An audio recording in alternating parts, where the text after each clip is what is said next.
All right, so what are you looking forward to? Now, seriously, I want you to take a moment. I want you to think about, what am I really excited about? What am I really looking forward to that's coming up? Maybe even take a moment. If you're joining us online, you can just write like what that is in the comment section. Keep it brief. If you're in the room, I want you to lean over to somebody like, here's what I'm looking forward to.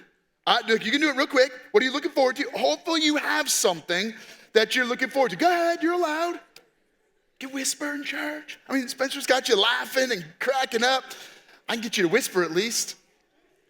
All right, so what is that you're looking forward to? Some of you, you've been training for a long time for a race that's coming up. Or maybe you're in sports and you've been playing all season and you're coming up on the championships, you're getting ready to go into a travel team, and man, like you're looking forward to that. Others of you got graduation coming up here at any minute, any day. Parents are looking forward to that. You've worked really hard to get them there. You know, you're getting ready to graduate from high school or college, and man, that's worth celebrating. Some of you, maybe you got a wedding or an engagement. That's awesome. We're super excited. Maybe a birth. Maybe you're getting ready to have a little one. We're excited for you. I don't know, maybe you're getting ready. Maybe there's a promotion or maybe you're getting ready to buy your first house. I don't know. It's going to be awesome. But maybe, hey, it's almost summer. It feels like crazy summer out there. So maybe you got a trip to the beach or maybe you're going to go on vacation. And you're looking forward to that? All right. What did it cost you? How much did you have to sacrifice? How much will you have to sacrifice to get to what you're looking forward to? Think about that real quick. I mean, so you're getting ready to graduate from college and you've had a lot of all-nighters, probably goofed off way more than you should have. But many of you, I mean, you worked hard to get to graduation. And so the key question is this: is it worth it? Is what it cost you and what you had to sacrifice worth what you're looking forward to? Now, if it is a trip to the beach, it really doesn't matter what it costs, right? It's worth it. I mean, if it's a graduation, here's how you're measuring it. Is how much did I have to put in worth the experience I had and the satisfying career I'm gonna get or the income I'm gonna earn, right? Like we're measuring those things. Like, is it worth it? Is all of the work worth the payoff? You know what that's called? A cost-benefit analysis. Now, some of you you're in some type of an industry where you do that. Like you have to actually do that. Like you have spreadsheets that you outline all of the costs, and then here's what we're gonna get as a return on our investment. And so you do this cost-benefit analysis thing. Right, okay. So what you're doing is you're analyzing, you're listing all of the expenses, all of the costs, all the things that I have to put in, sacrifice, right? Versus what we get out of it. And what you get out of it is called your return on investment, your ROI. Now, remember that because I'm going to use that term throughout this message, all right? Your return on investment. And then you ask the question, is it worth it? Does it have a good ROI? So there are people who will work endless hours to start a new business. Trust me, if somebody's running a business here, they've worked for it. It doesn't come cheap. They've worked 2 to 3 full-time jobs to get that business off the ground. And if they're successful at it, trust me, they earned it. They put in endless hours to get there. Why?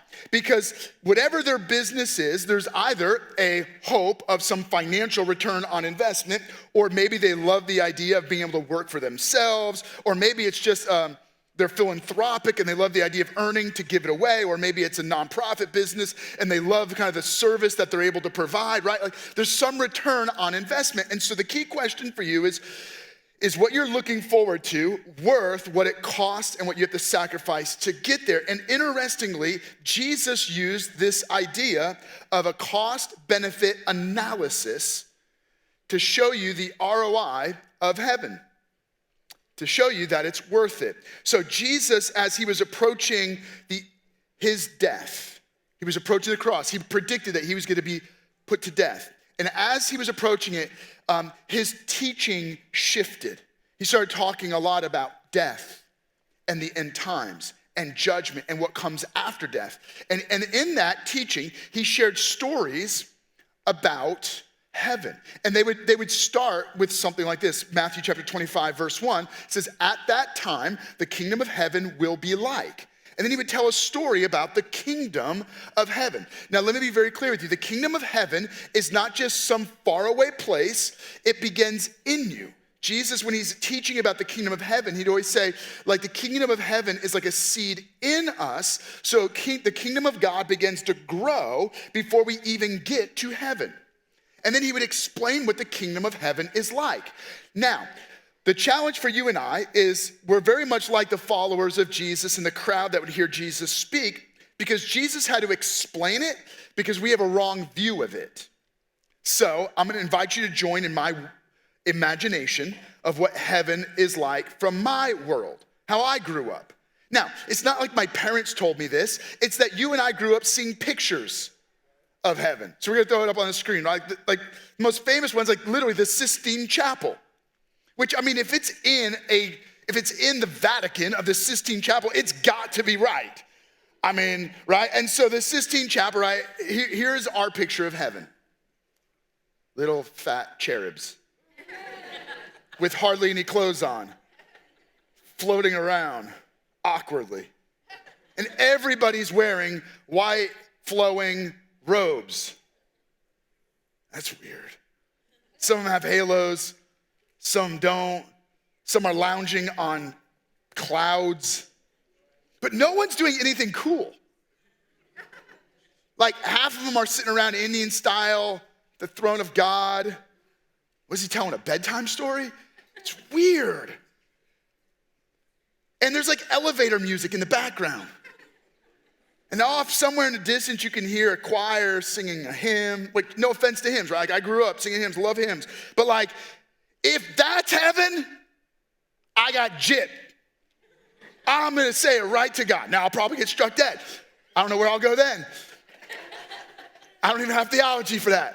But I know that when I get there, if I'm just a fat little cherub floating around with a harp and little tiny wings, I'm gonna be mad.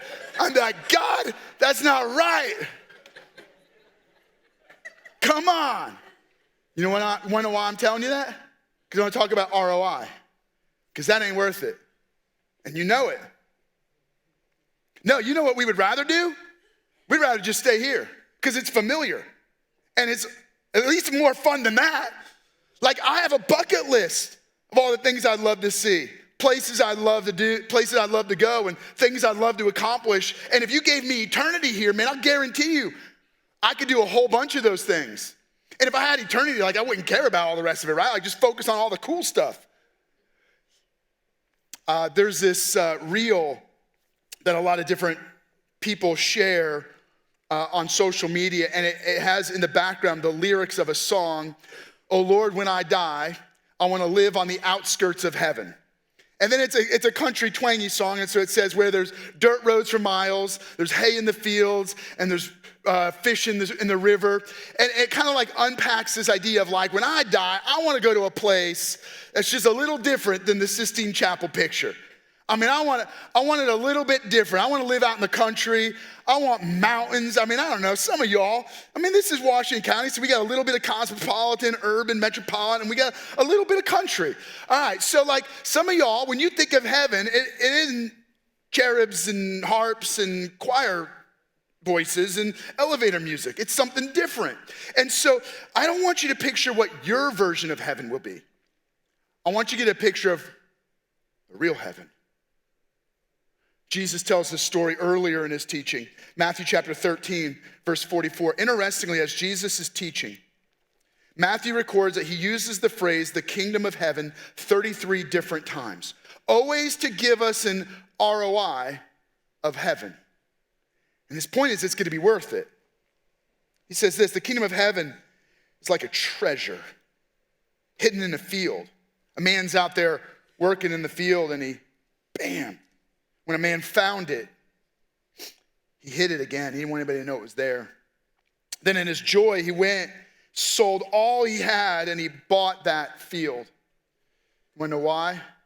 Because what he found in the field, that's treasure, had an immeasurable value, that it was worth anything and everything he could give up to gain. And I want to plant that seed in your heart today. My hope is to plant a little bit of an understanding of the ROI of the kingdom of heaven. That your best is yet to come. Let me say it again. Your best is yet to come. You're joining us online. Your best is yet to come. You're not living your best life. On this earth, you will never live your best life. Your best life is yet to come. My kids, my little boys, they still have a childlike giddiness about Christmas Eve. Or on Christmas Eve, right? My girls know that they're gonna get underwear and socks.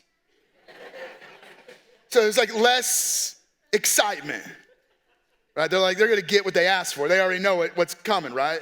Whatever they already went with mommy and bought at the store. But the boys, like, you know what they think they're gonna get? Like a real live dinosaur. They think that under the tree, I wrapped up a raptor. So when they go to bed on Christmas Eve, they're like, "Wah, I'm gonna get Blue from Jurassic World. Like he's there waiting for me. Like I'm gonna get up in the morning, I'm gonna run downstairs, there it's gonna be, I'm gonna unwrap it, it's gonna eat me. It's gonna be the greatest moment of my life, the last moment of my life, but it's gonna be the greatest moment of my life." By the way, we have a series coming up, a couple series from now called Watch List. We're gonna be covering that movie. It's gonna be pretty cool. Anyway, so they want a dinosaur, right? And so they go to bed like with this childlike giddiness. When did you lose your childlike giddiness for heaven? Because you and I, we think about heaven, and I'm just gonna be honest with you, right? We have a really low ROI. Not just little cherubs and clouds and harps and elevator music. No offense, if you're somebody who you create elevator music, man, I'm not trying to pick on you. Say it's possible that they're here. Okay, but you know what? Heaven. Let's talk about really what we think of heaven, right? Like, what is it? Well, here's what I know of heaven. I know heaven, God's there. And here's the challenge that you and I have with the picture of God. We think of God like he's sitting on a throne with this long beard and a big booming voice, and it's like intimidating, and we kind of just want to keep our distance from him. Not really sure I actually want to get too close to God. And I know that when I get to heaven, there'll be no more tears, no more sorrow, no more pain, right? But if you're honest, like what we really think about heaven is not just that there's no more tears, it's that there's no more sensation or emotion at all. I mean, have you ever seen anybody with a picture of heaven where there was somebody laughing till they cried? Right, because we have this weird view of heaven that it's just like emotionless. Like we're gonna be a bunch of like weird angelic zombies. And I love those moments. I had one literally last night, or 2 nights ago, we were starting a movie, and there was this, and I have like just a little bit of a sick sense of humor. There was this, nobody else in my family thought it was funny, and I was laughing so hard that I literally had tears running down my face, and I could not keep literally, like, we just like stopped the movie. I have to laugh.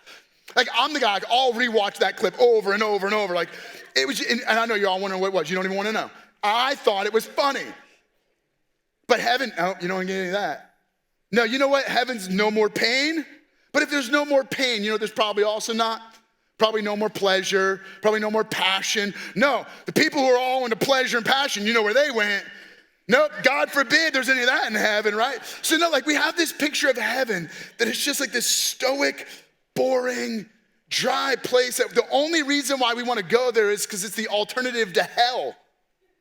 So Jesus said the kingdom of heaven is like a treasure hidden in a field. And when a man found it, he hurried up and he hid it again. He's like, I don't want anybody else to find this because it's mine. You know what he was driving at? Jesus was getting at with that teaching? I mean, literally, it's a 2-sentence teaching to give you a principle on the promise of heaven. His principle is that there's a really, really big ROI. If you did a cost-benefit analysis and you gave up your entire life, you would be giddy when you got there. So it's like a treasure that man found when he was working, and it's in the field. You know his point is? Jesus saying, he's inviting you to live in expectation of an eternal treasure. Live with childlike wonder at the excitement and the anticipation of this eternal treasure that is worth giving everything in this life for. If you could give your whole life for it, you would have gained 1 billion times whatever you gave up. Now, you could actually mathematically prove that, right? It would be worth more than 1 billion times, because if you give up this life and you gain eternity, by definition, it goes forever. No matter how long you live in this life, you got it back in an infinite, exponentially infinite amount. So you could even give up your own physical life and it would be worth it. Times infinity. So Jesus is trying to capture this idea of an eternal treasure so that you begin to live your life with expectation of the reward. So he kind of lays out heaven. So what I did a quick analysis of the descriptors of heaven as written out in the Bible. And I put it all together, and I just kind of, this is not exhaustive, okay? But it's just a really quick flyover. Like, if you got a glimpse of heaven, what would you see? The way it's described by Jesus, by other biblical authors, is this. First, it is an everlasting eternal home for God and his family, those that love him. He's like, when we get to heaven, he's gonna say, welcome home. But not only is it just not only is it a home for God and his family, but he prepared it. Like, meaning God designed heaven for us. Jesus said, I go to prepare a place for you, which means he's been creating heaven. It's a place filled with the creative wonder of God. Now, we know that God created the cosmos, this entire universe, and it took him like 6 days. Now, you ever any of you are artists? You've spent time creating something. What could you pull off in 6 days? And you could make some pretty good art. You could carve something pretty cool. You could, if you were working on a custom car, you could do some good work. But I mean, you can't do life work. You can't make your magnum opus in 6 days. God, you know what this is? This is like God's 1 week project. He's like, let me show you what I can do in a week. You wanna know why? Because you have to look forward to what I can create in a few thousand years. Like, heaven is eternally creative. It's paradise. Now, come on. Think about paradise for you. I don't know, maybe you're looking forward to a cruise. Maybe you wish you could go on a cruise. So for you, paradise is like an island. Maybe it's Alaska. Maybe it's mountains. I don't know what your paradise is, but I promise you, when you get to heaven, your jaw is gonna drop at the wide-eyed wonder of the paradise of heaven. It's filled with fruit trees that never run out of fruit. It's got rivers that look like they're crystal clear, and a sea made of crystal and diamonds. Like, you can see all the way down. That's the words that they uses to describe heaven. All right, I better keep going with my definition here.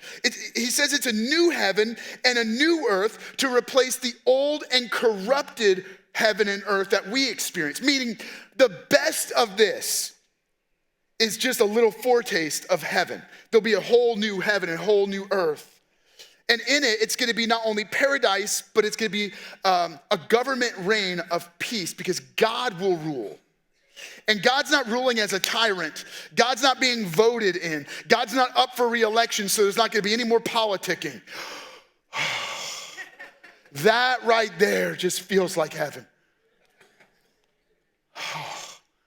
No more ads.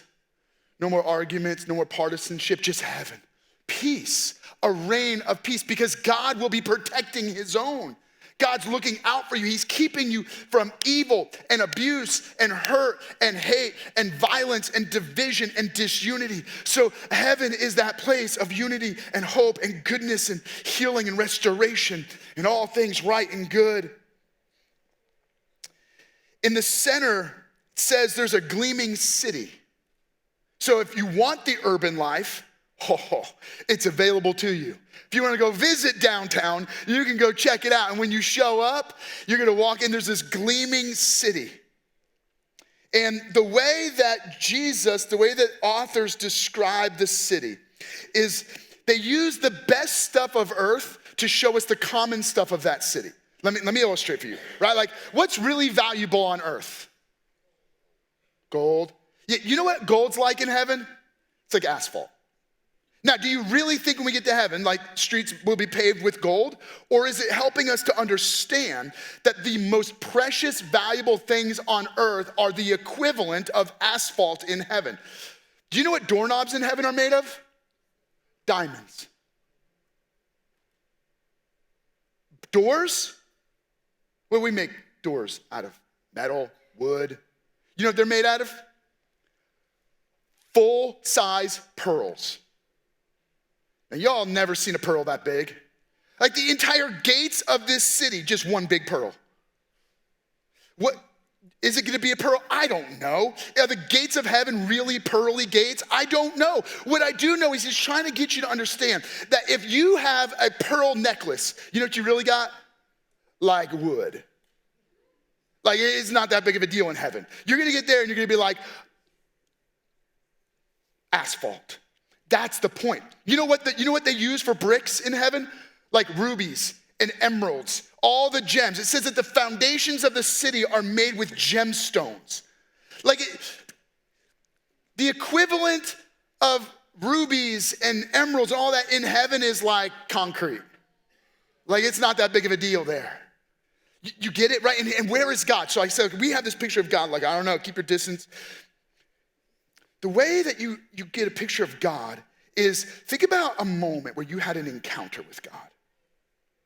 And I promise you in that moment, there was something healing that happened. You felt peace for the very first time. In the midst of the storms and the turmoil, there's this blanket of peace that washed over you. Maybe there was comfort.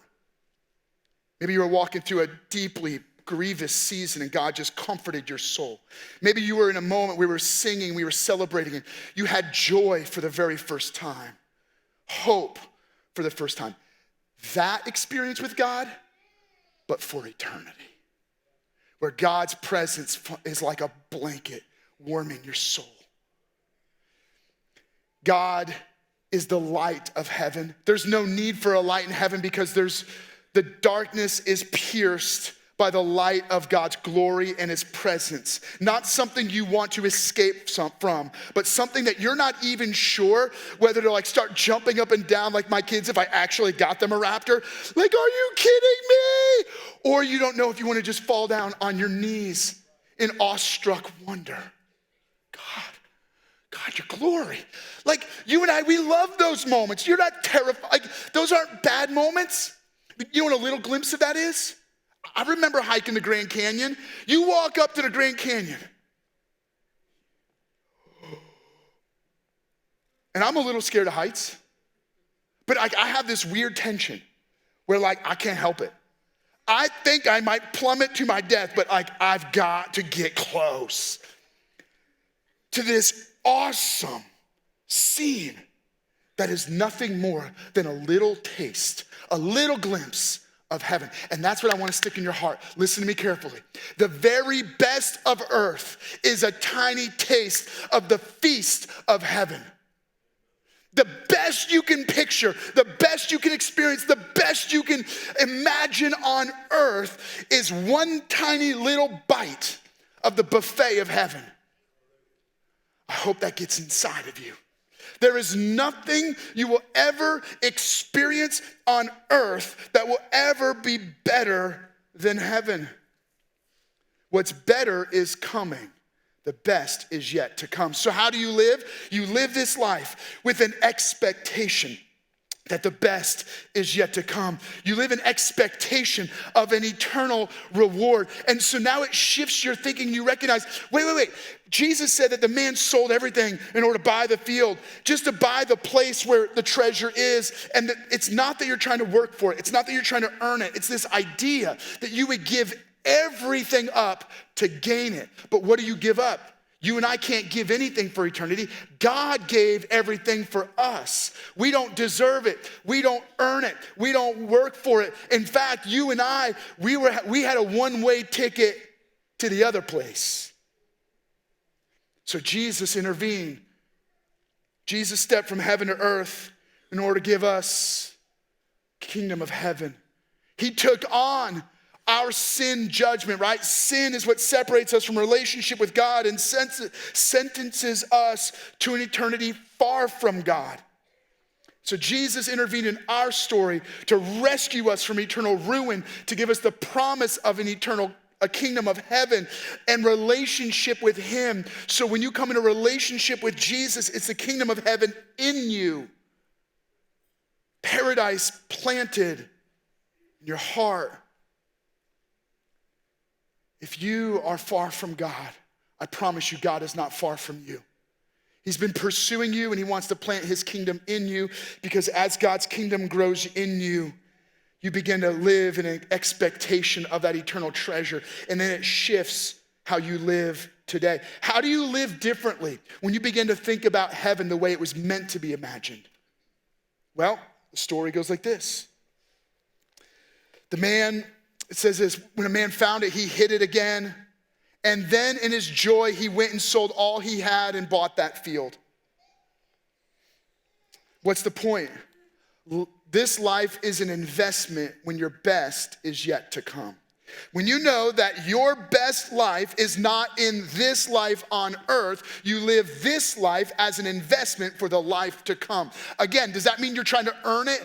No. It means you change how you live when you know that it's coming. This man knew that if he sold everything he had and he bought that field, he would get the treasure. He lived differently in anticipation of the treasure. Everything he gave up was an investment in what was to come. Every dollar he had to spend to buy the land, he knew that he would get it back 1 billion times over. Hold up. Here's what I know about heaven. You don't get to bring anything with you. And why would you? Why would you want to bring asphalt to heaven?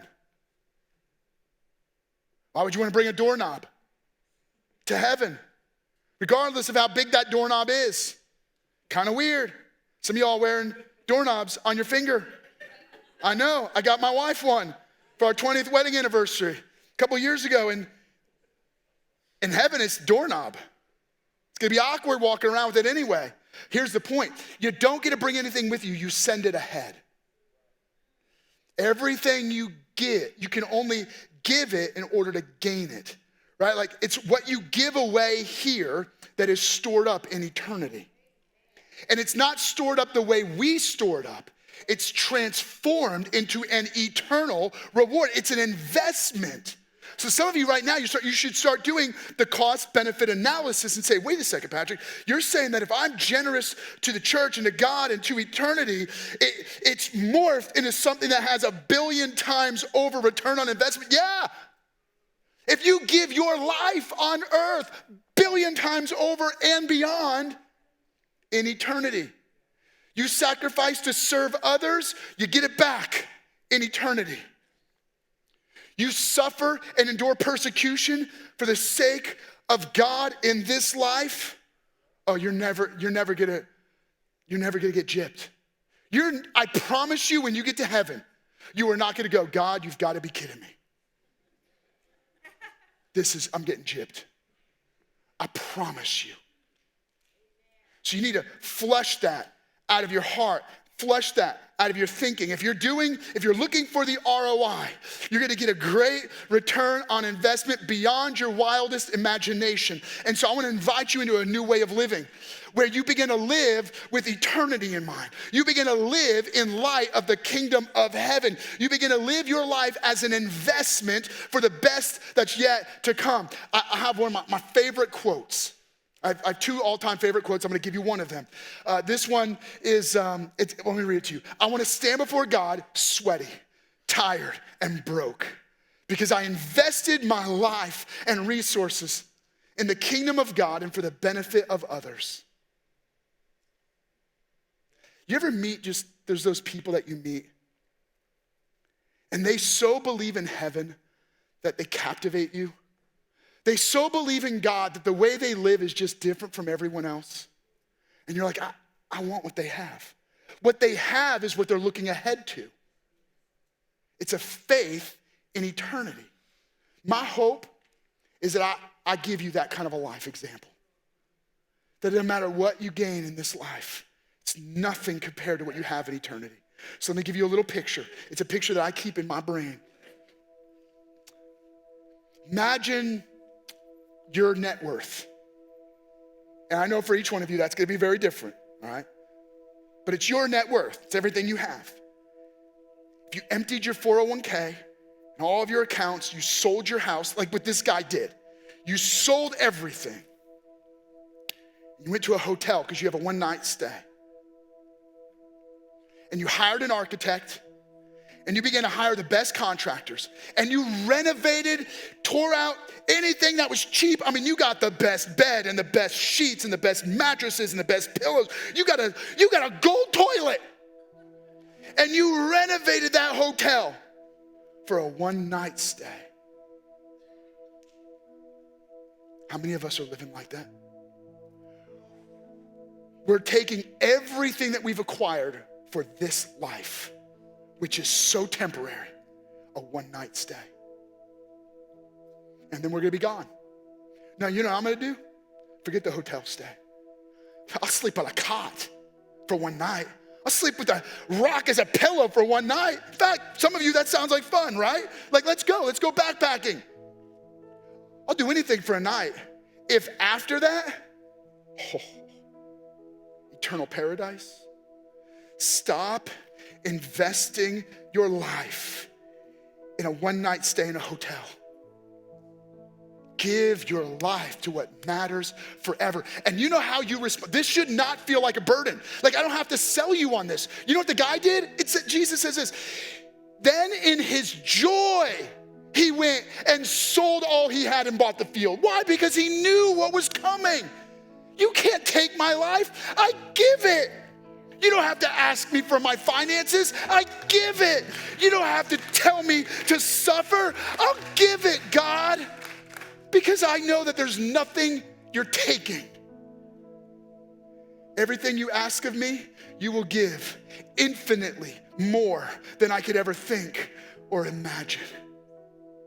You're not getting gypped. You're not getting cheated. You're not getting ripped off. God knows the cost-benefit analysis of eternity. And trust me, we're the ones missing out. Every time our act of selfishness keeps us from investing in eternity, we're cheating ourselves. You got the inside scoop on eternity. And the return on investment is invaluably high, infinitely more than you can imagine. And so what I was hoping to do was in every one of your hearts, plant a little seed of a wild imagination of the kingdom of heaven, so that you begin to shape your life differently around living for the kingdom of heaven rather than living for yourself. Taking hold of Jesus alone, so that there is nothing that you'll ever give up in this life that will compare with the life to come. So what is that for you? I promise you there's a moment right now. There's a decision to make. For some of you, that decision is to say yes to Jesus. To actually give up your sin in exchange for forgiveness. Give up your guilt and shame for the wholeness that comes from heaven. For others of you, it's shifting your priorities to put your priority on eternity. Can I pray over you? Jesus, what I'm asking in this room, those joining us online, is that you would grip us with eternity.